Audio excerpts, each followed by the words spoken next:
Assalamualaikum warahmatullahi wabarakatuh. Alhamdulillahirabbil alamin. Segala puji syukur patut kita panjatkan kehadirat Allah Subhanahu wa taala karena Allah masih memberikan kita nikmat umur, nikmat sehat sehingga di kesempatan hari ini kita bisa belajar bersama tentang perkembangbiakan makhluk hidup, terutama yaitu perkembangbiakan manusia.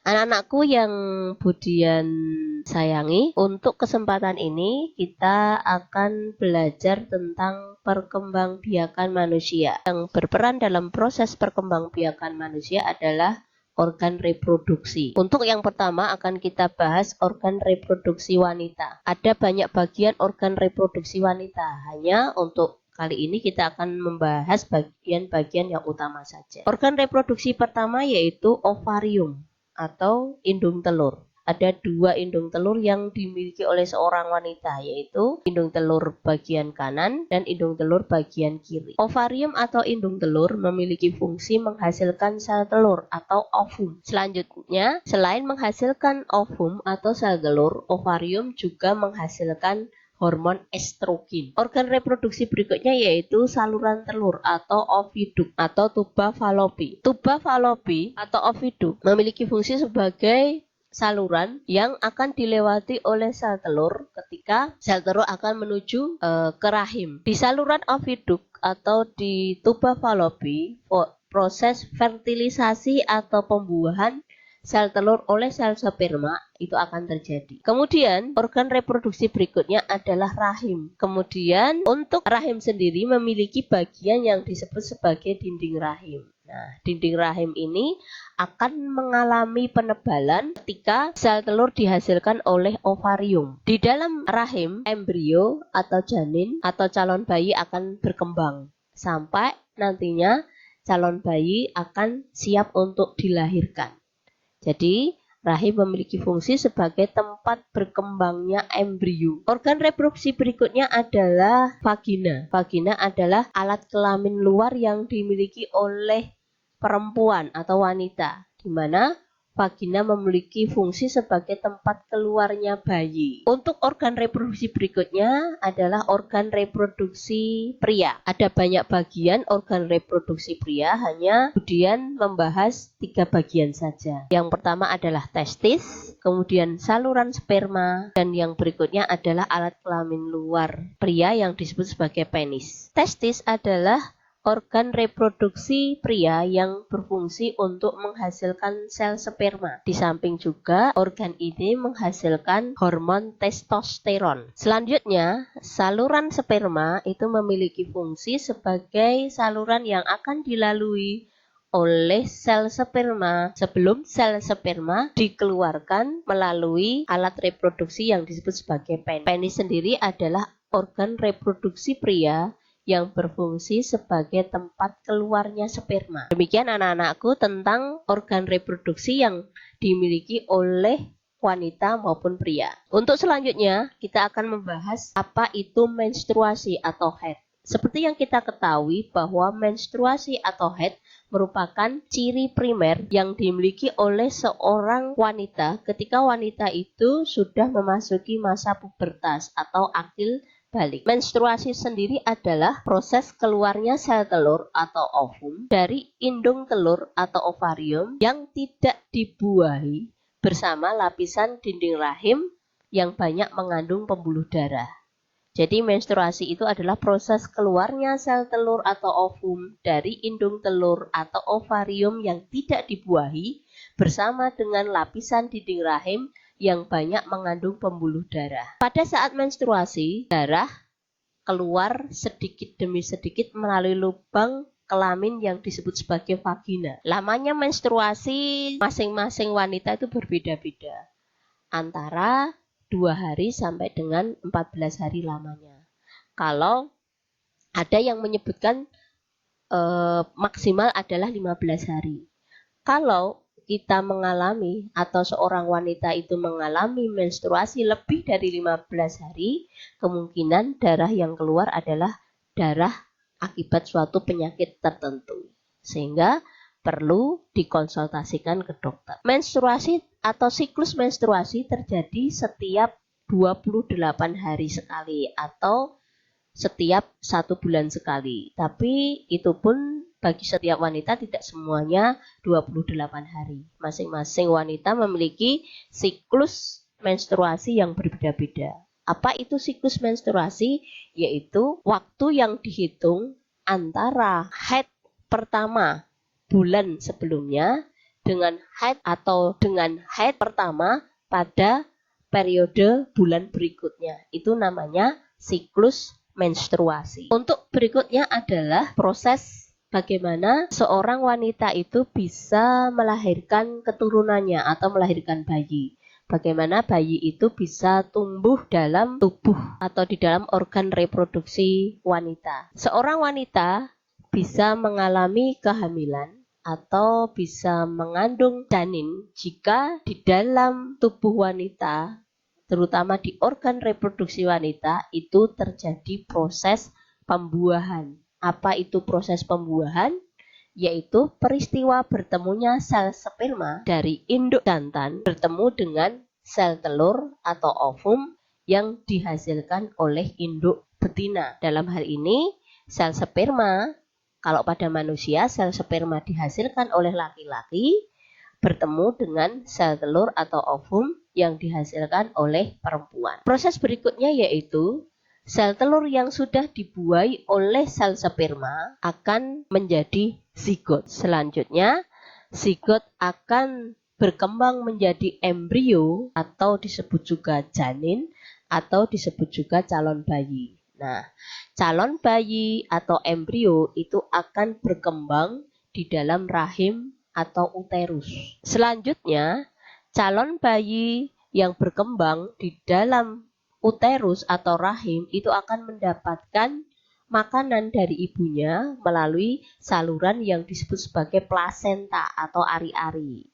Sampai nantinya calon bayi itu siap untuk dilahirkan. Setelah kira-kira waktu 9 bulan, maka bayi akan siap dilahirkan oleh seorang wanita. Demikian untuk proses bagaimana dari sel telur berkembang menjadi seorang calon bayi. Untuk selanjutnya adalah cara bagaimana agar organ reproduksi kita, baik laki-laki maupun perempuan, itu selalu dalam keadaan sehat. Karena apa? Organ reproduksi yang tidak sehat itu akan mempengaruhi proses berkembang biaknya manusia.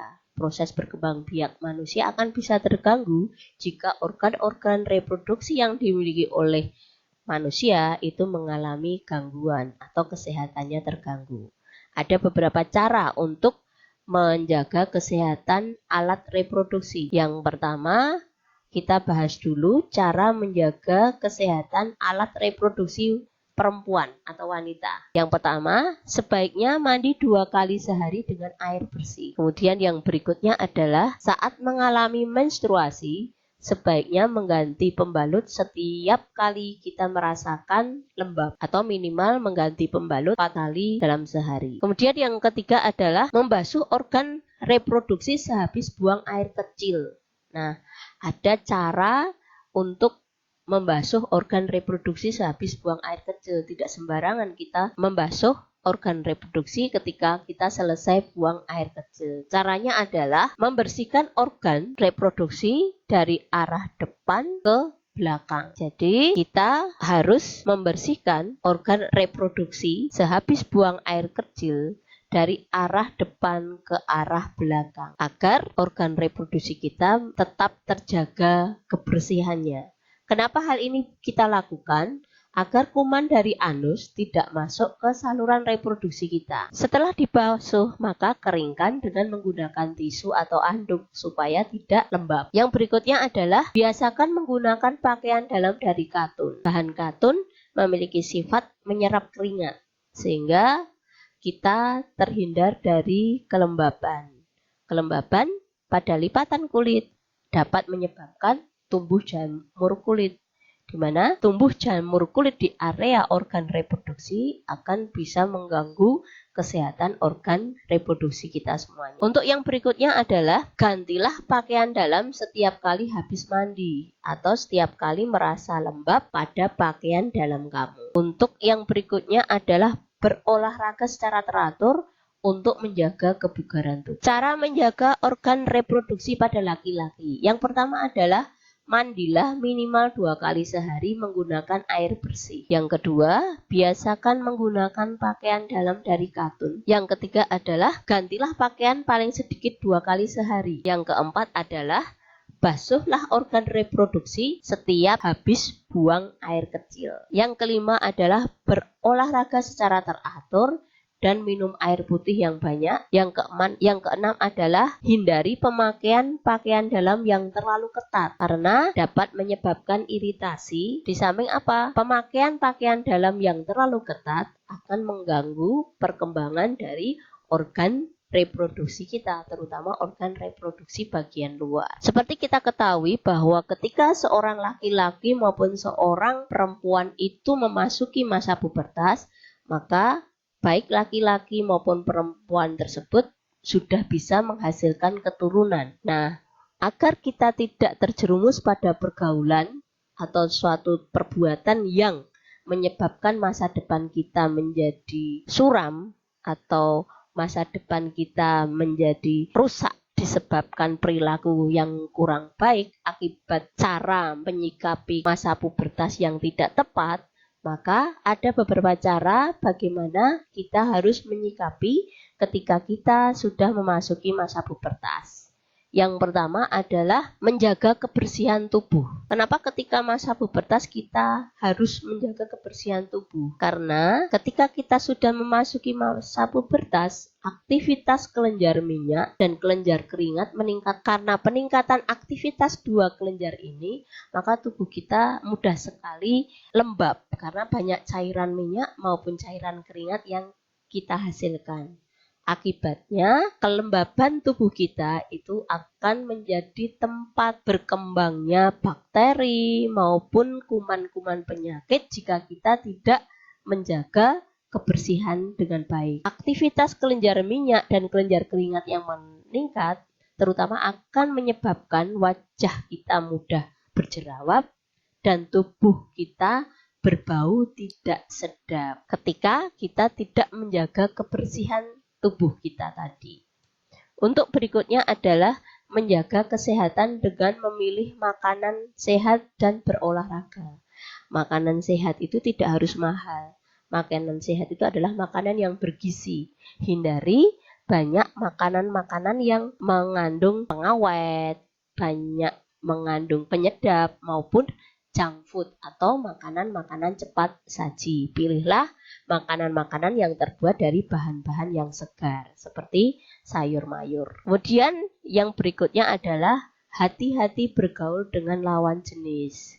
Itu tadi karena pada masa pubertas baik laki-laki maupun perempuan sudah bisa menghasilkan keturunan, maka kita harus menjaga pergaulan kita dengan lawan jenis kita. Supaya apa? Kita tidak terjebak atau tidak masuk pada pergaulan bebas yang nantinya akan dapat merusak masa depan kita semuanya.